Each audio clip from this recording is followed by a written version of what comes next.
You can bet your bottom dollar. Great programming coming up next on the Stewart Media and Entertainment Network. Stand by. Hold on.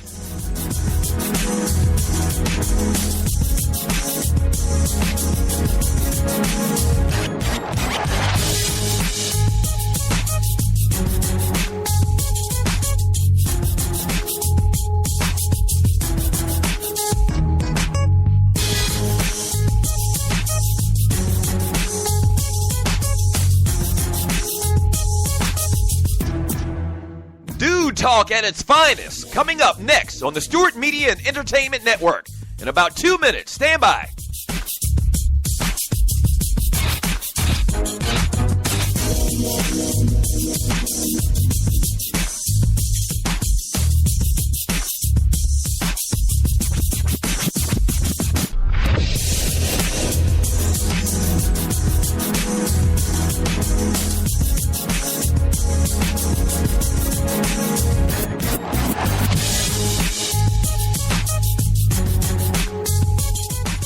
We know what guys are talking about. Stand by. A great show coming up next on the Stewart Media and Entertainment Network. In about 30 seconds. Stand by. Don't go away. Stop.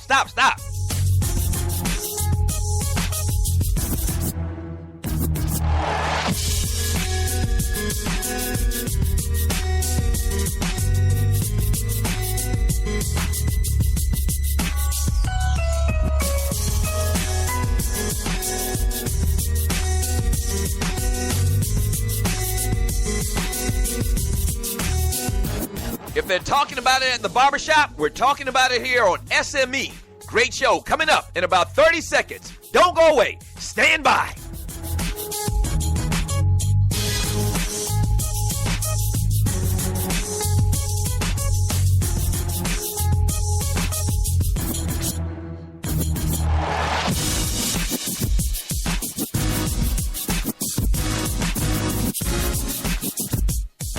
It's time. Sit back, relax, and enjoy. Another great product on the Stewart Media and Entertainment Network. Yeah!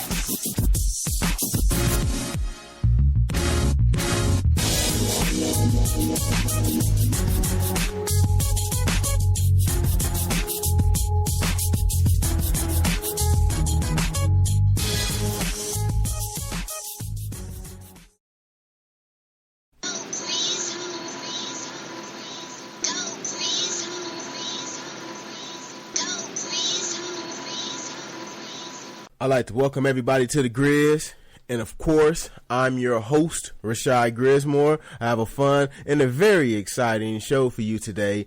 There's a black quarterback out there who feels like the perception of him has to do with him being a running black quarterback. Yeah, I don't understand that one.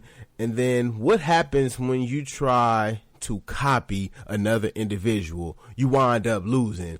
I have that in store for you today. And then also Charles Barkley, once again in the news, running his mouth about basketball, but I actually agree with what he has to say. And then we have a mob boss who loves the New England Patriots, but what I want you to do is sit back, relax, and enjoy me, and let's get it.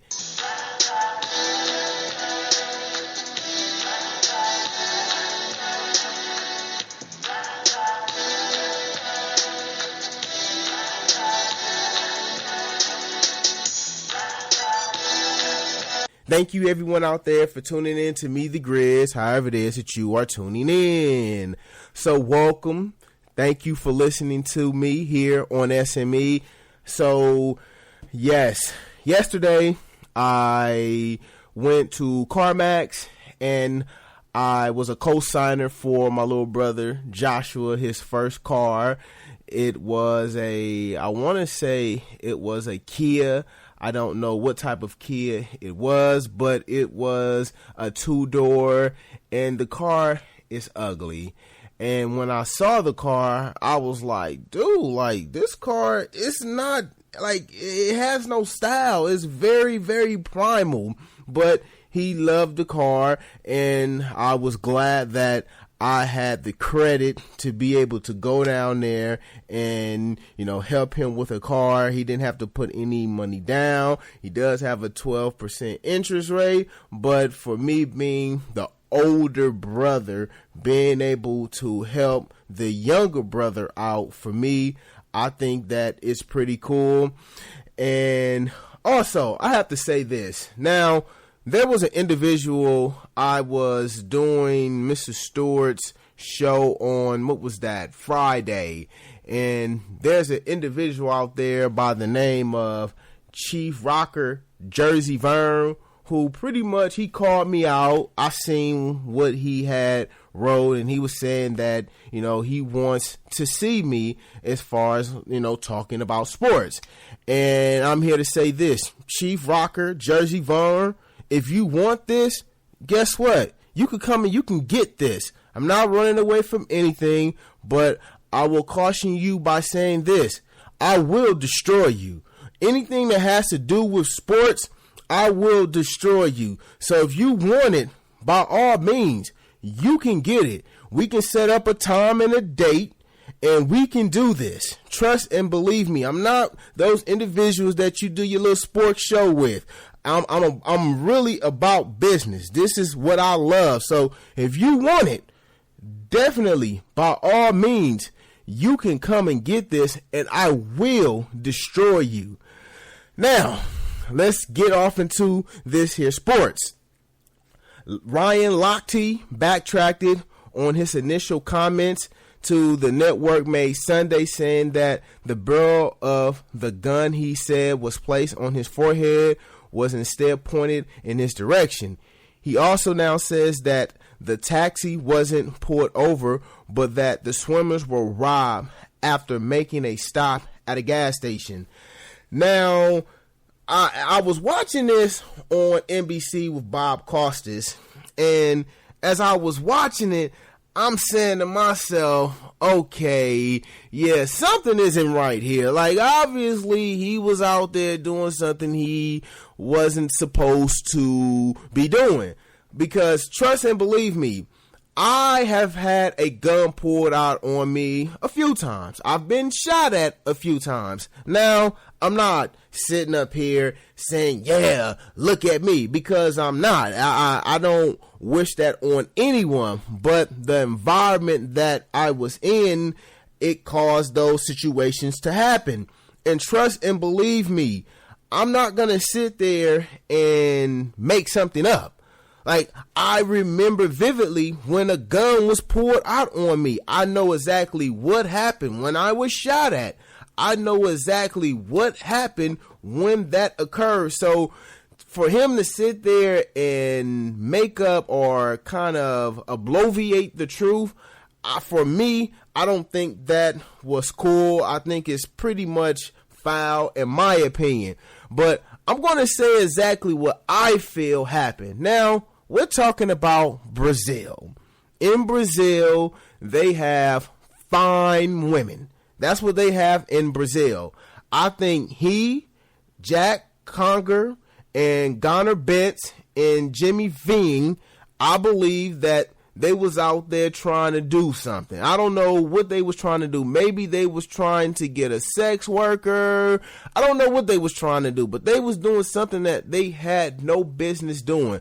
Now, Jack Conger and Gunnar Bentz, they are with the policeman in Brazil, Jimmy Figan. Nobody knows exactly where he is at. And then Ryan Lochte is here in America. Now, there are talks about him being extradited back to Brazil. My thing is that, wow. Like, wow. Like, they did something that they had no business doing.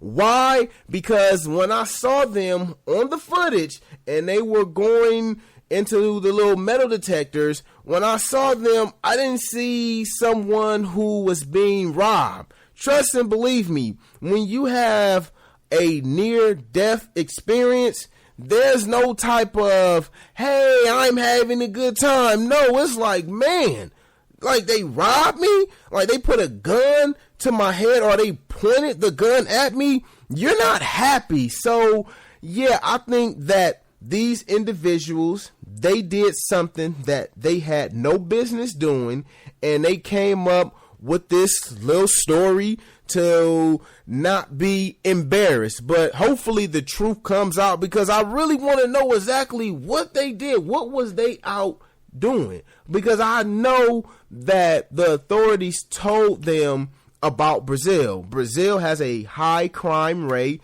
There is an extreme amount of poverty. So I know that they was told what places to go, and then they sit there and they made this story up. See, what happened is that they thought, because of the way in which Brazil, how it's ran, and all of the type of violence, they felt like they can spew this felonious story and then people would be okay with it.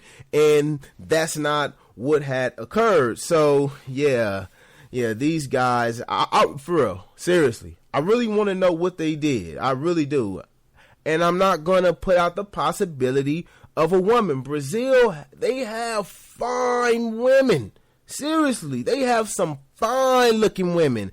And who's to say? I'm not going to sit here and say that they wasn't trying to get them a sex worker. I'm not going to sit there and say that. I'm just not going to say it. That's in the realm of possibility.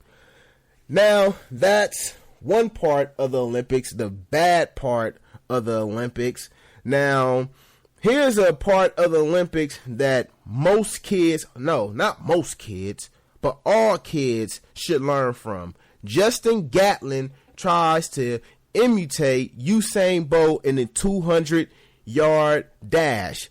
And now, if you saw it, you saw that Usain Bolt, majority of the time, he's always in front of the competition, and he looks to the right, then he looks to the left to make sure that no one is beside him as he does his little trotting to the finish line.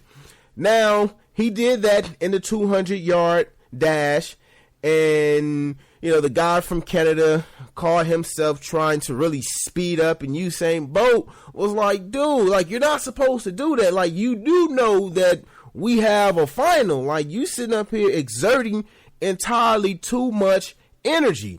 Now, Justin Gatlin, he takes his foolish self out there, and he tries to do exactly what Usain Bolt does. Yeah, it didn't really work for Justin Gatlin of America. What ended up happening to him is he tried to do the same thing, but instead of coming in first place in the semifinals, he wound up not even making it to the finals. Kids out there, know who you are. Be okay with who you are. Do not try to imitate somebody else, because what happens is what happens to Justin Gatlin. You make a fool of yourself.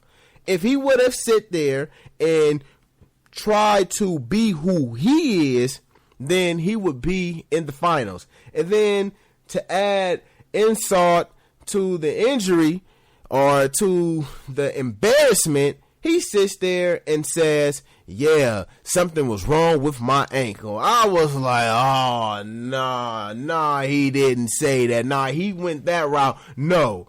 You messed up, and you knew that you messed up. Don't try to be like Usain Bolt. Usain Bolt is the man. He's that guy. You're not that guy, and it's okay. It's okay. You wouldn't go win regardless. Here's the thing. Justin Gatlin, if he would have finished top two, because that's what it took to get to the finals, you had to finish top two in your meet in the 200-meter dash. He wasn't even going to win. Seriously, he wasn't going to come in first place. And for me, I've never been an Olympian, but I know about winning, and I know that winning only counts. And the only thing that was going to happen with him is that he's probably going to get a silver medal